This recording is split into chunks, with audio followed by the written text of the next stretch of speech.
je travaille pour le centre hospitalier Guillaume Régnier sur l'équipe mobile psychiatrie précarité sur le secteur de Vitré-Fougères.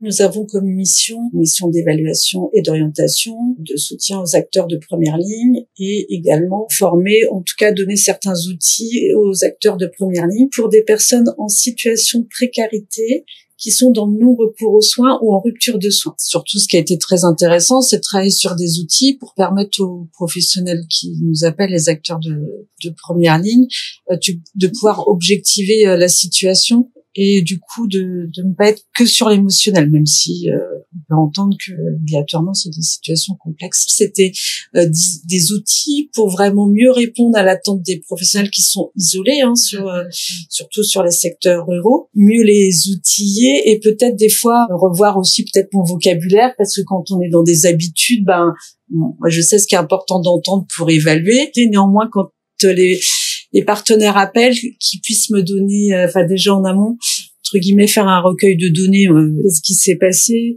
pourquoi ils sont plus inquiets que d'habitude. Alors si c'est de l'urgence, ce sera pas nous, et dans ces cas-là, je vais orienter ou redonner aussi, des fois des numéros de téléphone comme le 3114. Néanmoins, des fois, c'est rassurer le professionnel qui nous appelle pour lui dire qu'est-ce que vous avez comme élément. On essaye de faire baisser un peu la pression, parce qu'ils sont, quand ils appellent, c'est qu'ils sont très inquiets. On part du principe qu'ils connaissent les gens. Eux ont déjà la relation de confiance.